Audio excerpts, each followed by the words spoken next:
Nous avons assisté à une drôle de séquence cette semaine. Alors, touchera ou touchera pas à l'âge de la retraite? C'est la question.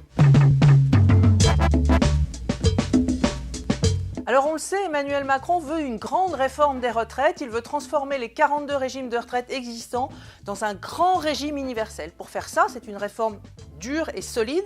Il a confié les manettes à Jean-Paul Delevoye, le haut commissaire aux retraites, qui est chargé, lui, de discuter avec les partenaires sociaux, donc avec les syndicats ou avec le patronat, pour voir un peu quels vont être les contours du futur grand régime de retraite. Les discussions dans le cadre de cette concertation entre Jean-Paul Delevoye et les partenaires sociaux ont commencé il y a à peu près un an. Il y a eu un premier point d'étape le 10 octobre dernier, où il a clairement été indiqué que l'âge légal de départ à la retraite resterait fixé à 62 ans. Donc ça, c'était acté. C'était par ailleurs, je vous le rappelle, la promesse d'Emmanuel Macron. Il avait promis qu'il ne toucherait pas à l'âge de la retraite, qui resterait fixé à 62 ans. Donc jusqu'ici, tout était clair sur l'âge de la retraite, mais badaboum, le 15 mars, le Premier ministre indique qu'il va peut-être falloir bouger les bornes d'âge de la retraite pour financer la réforme de la dépendance. Quelques jours plus tard, Agnès Buzyn, la ministre de la Santé qui est en charge de cette réforme, annonce exactement la même chose sur RTL.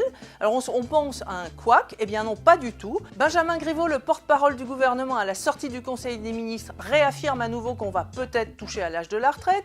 Le ministre des Comptes publics, évidemment, Gérald Darmanin s'en félicite. Et Agnès Buzyn clôt à nouveau la séquence hier, jeudi, sur RMC, où elle réaffirme qu'on va en effet toucher à l'âge de la retraite. Alors concrètement, qu'est-ce qui se passe ? Pour ne pas trop mettre M. Delevoye mal à l'aise, le gouvernement explique que dans le cadre de la réforme de la retraite, la grande, la systémique, celle pour laquelle il y a une grosse concertation, eh bien il explique que dans le cadre de cette réforme-là, on ne touchera pas aux 62 ans.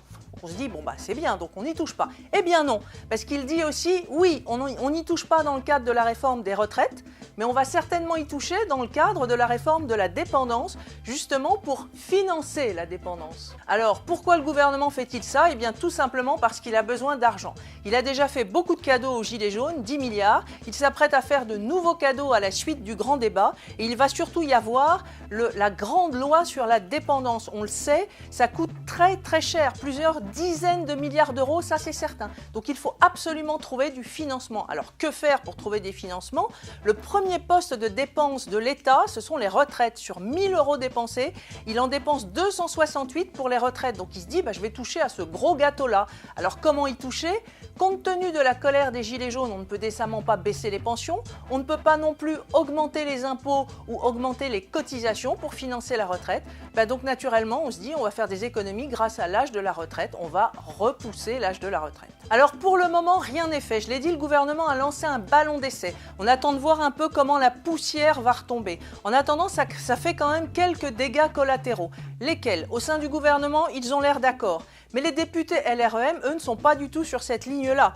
Eux, ils ont voté pour le programme d'Emmanuel Macron. Ils restent avec l'idée que la retraite sera bien à 62 ans. Donc, on va voir si le gouvernement parvient à convaincre les députés de sa majorité de l'intérêt de reculer l'âge de la retraite pour financer la dépendance et pour financer les mesures sorties du grand débat. Ça, c'est la première chose. Les syndicats, de leur côté, sont vent debout. Alors, on sait que le gouvernement ne les porte pas beaucoup dans son cœur, ça c'est vrai. Mais là, tout de même, ils ont travaillé à la grande concertation pour la grande réforme des retraites depuis un an. Ils ont le sentiment que ça n'a servi strictement à rien. Surtout la CFDT, qui est le grand syndicat réformateur qui, elle, voulait cette réforme, eh bien, pour elle, Frédéric Sève, le représentant de la CFDT pour les retraites, l'a dit lors du grand colloque au Sénat jeudi, il n'est pas question de continuer les concertations tant qu'il n'a pas la garantie absolue que le gouvernement ne touche pas à l'âge de la retraite. Donc on en est là, encore une fois, les syndicats se sentent bafoués, et puis au final, reste quand même le problème de Jean-Paul Delevoye, c'est quand même un fort désaveu pour le monsieur retraite du gouvernement et surtout pour la suite de sa concertation. Alors, est-ce que le gouvernement va, oui ou non, reculer l'âge de la retraite qui actuellement est de 62 ans? Eh bien pour le moment on ne le sait pas, c'est une piste qu'il a lancée. On attend de voir en effet comment toute cette poussière retombe.